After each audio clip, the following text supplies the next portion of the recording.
नमस्कार मित्रांनो, एक्झाम जागर या एज्युकेशन यूट्यूब प्लॅटफॉर्मवर तुम्हा सर्वांचं पुन्हा एकदा स्वागत आहे. मित्रांनो, या आधीच्या सत्रामध्ये मी तुम्हाला एक प्रश्न विचारला होता आणि प्रश्न काय होता?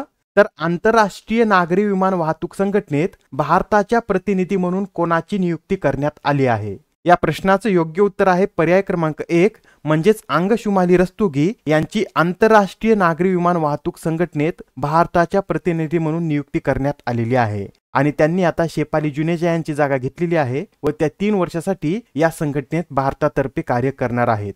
मित्रांनो, आपण आता ज्या आंतरराष्ट्रीय नागरी विमान वाहतूक संघटनेविषयी बोलत आहोत त्याला इंग्लिशमध्ये इंटरनॅशनल सिव्हिल एव्हिएशन ऑर्गनायझेशन असं म्हणतात. याची स्थापना 7 डिसेंबर 1944 मध्ये झालेली आहे व याचं मुख्यालय कुठे आहे? तर कॅनडामधील मॉन्ट्रियल येथे याचं मुख्यालय आहे आणि सध्या साल्वातोरे सियाचिटानो हे या संस्थेचे अध्यक्ष आहेत. आजच्या सत्राचा पहिला प्रश्न पहा.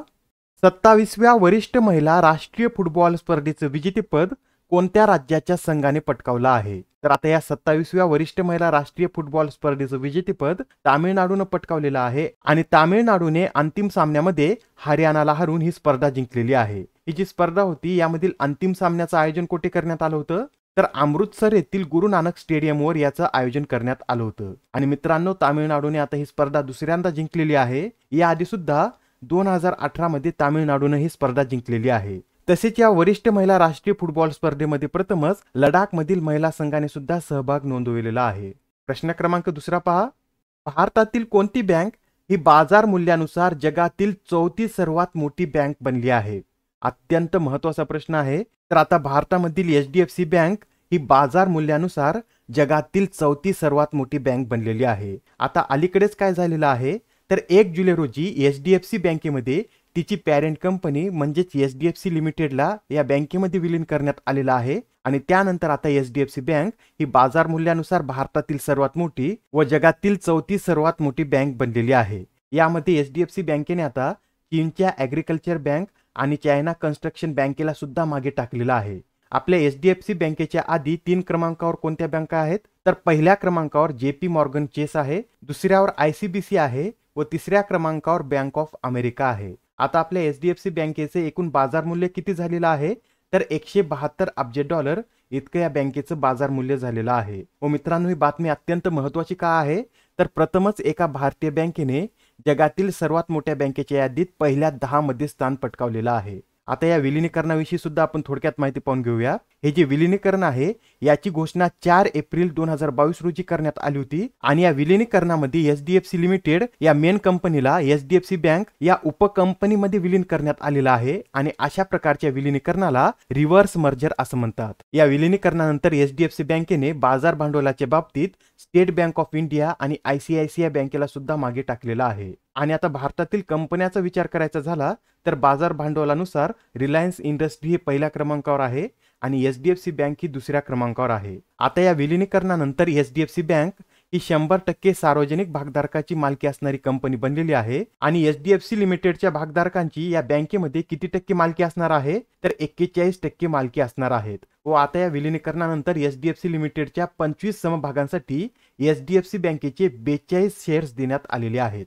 मित्रांनो, याआधी HDFCचे अध्यक्ष दीपक पारेख होते आणि त्यांनी सुद्धा आता आपला राजीनामा दिलेला आहे.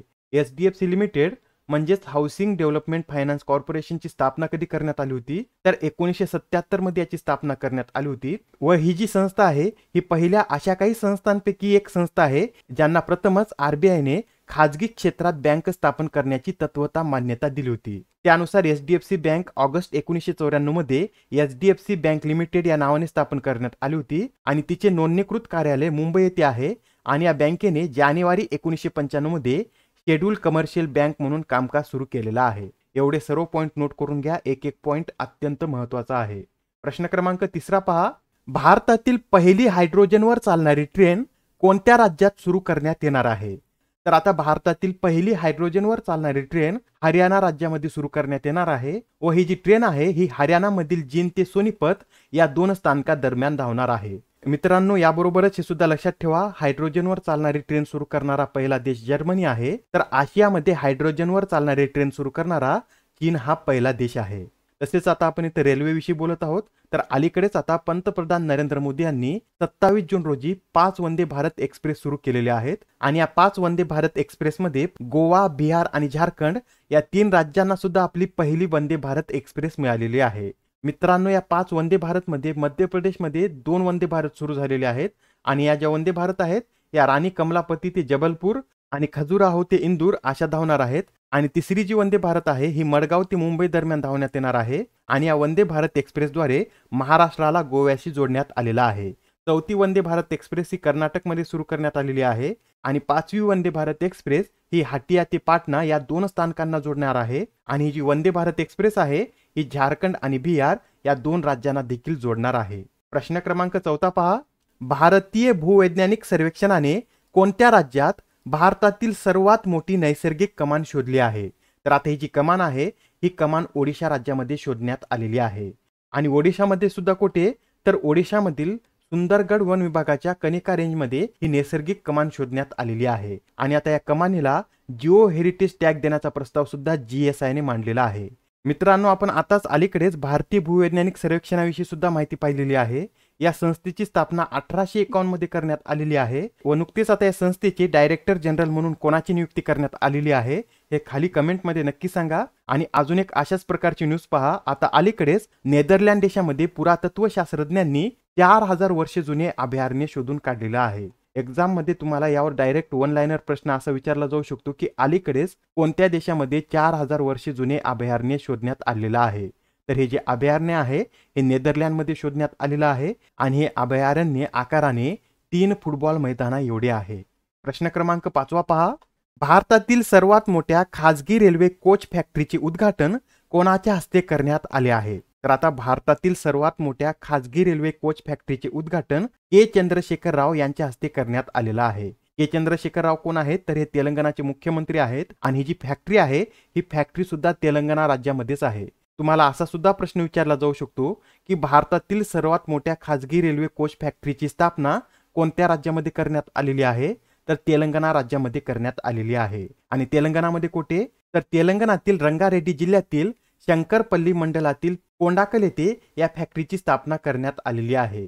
प्रश्न क्रमांक 6 पहा, आता नुकत्याच पार पडलेल्या ऑस्ट्रेलियन ग्रँड प्रिक्स स्पर्धेचं विजेतेपद कोणी पटकावलं आहे?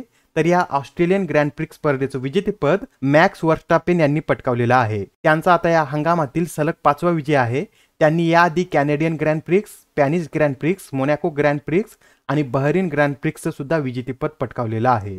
आता प्रश्न क्रमांक 7 पहा, अलीकडेच कोणत्या मंत्र्याने रिपोर्ट फिश डिसीज हे ॲप लॉन्च केलं आहे? कोणतं ॲप आहे? तर रिपोर्ट फिश डिसीज असे ॲपचं नाव आहे आणि या ॲपचं अनावरण परषोत्तम रुपाला यांच्या हस्ते करण्यात आलेलं आहे। आता हे जे परषोत्तम रुपाला आहेत हे कोणत्या मंत्रालयाचे मंत्री आहेत? तर ते केंद्रीय मत्स्यपालन, पशुपालन आणि डेअरी मंत्रालयाचे मंत्री आहेत। मित्रांनो, आता हे जे रिपोर्ट फिश डिसीज ॲप आहे या ॲपद्वारे शेतकरी थेट जिल्हा मत्स्य व्यवसाय अधिकारी आणि शास्त्रज्ञांशी संपर्क साधू शकणार आहेत। प्रश्न क्रमांक 8 पहा, क्रिकेट विश्वचषकाच्या इतिहासात प्रथमच कोणता देश हा 2023 मधील विश्वचषकात खेळू शकणार नाही? तर आता क्रिकेट विश्वचषकाच्या इतिहासात प्रथमच वेस्ट इंडिज हा संघ या विश्वचषकाचा भाग असणार नाही। आता जी विश्वचषकासाठीची जी पात्रता फेरी होती त्यामध्ये वेस्ट इंडिजला स्कॉटलंडकडून सुद्धा हार पत्करावी लागलेली आहे। त्यामुळे वेस्ट इंडिज संघ पहिल्या 10 संघामध्ये स्थान मिळवू शकलेला नाही व आता तो या क्रिकेट विश्वचषकामधून बाहेर फेकला गेलेला आहे। मित्रांनो, पहिला क्रिकेट विश्वचषक हा 1975 मध्ये खेळवण्यात आला होता आणि त्या विश्वचषकाचं विजेतेपद सुद्धा वेस्ट इंडिजनेच मिळवलेलं आहे आणि दुसरा वर्ल्ड कप सुद्धा वेस्ट इंडिजने जिंकलेला आहे आणि आता तो संघ यावर्षी या क्रिकेट विश्वचषकाचा भाग असणार नाही। आपण आता इथे या क्रिकेट विश्वचषकाविषयी बोलत आहोत तर एक महत्त्वाचा पॉइंट नोट करून घ्या। जर या क्रिकेट विश्वचषकामध्ये भारत पाकिस्तान लढत झाली तर ती लढत अहमदाबादमध्येच होणार आहे। प्रश्न क्रमांक 9 पहा, आता या प्रश्नामध्ये काय विचारलेलं आहे? तर लॅन्सडाऊन छावणी बोर्डाचे नाव बदलून त्याला कोणते नवीन नाव देण्याची घोषणा करण्यात आली आहे? तर आता या लॅन्सडाऊन छावणी बोर्डाला जशवंतगड असे नाव देण्याची घोषणा करण्यात आलेली आहे आणि हे जे नाव आहे हे नाव 1962च्या युद्धात पराक्रम गाजवणाऱ्या जशवंत सिंह यांच्या नावावरून देण्यात आलेला आहे। जशवंत सिंह यांना महावीर चक्र या पुरस्काराने देखील सन्मानित करण्यात आलेलं आहे आणि हे जे महावीर चक्र आहे हे सैनिकांना मरणोत्तर देण्यात येत असतं। आजच्या सत्रामधील शेवटचा प्रश्न पहा, दरवर्षी आंतरराष्ट्रीय प्लास्टिक पिशवी मुक्त दिवस कधी साजरा केला जातो? तर आता हा जो आंतरराष्ट्रीय प्लास्टिक पिशवी मुक्त दिवस आहे हा दरवर्षी 3 जुलै रोजी साजरा केला जातो. हा जो दिवस आहे हा प्रथम कधी आयोजित करण्यात आला होता तर 2008 मध्ये हा दिवस प्रथम आयोजित करण्यात आला होता.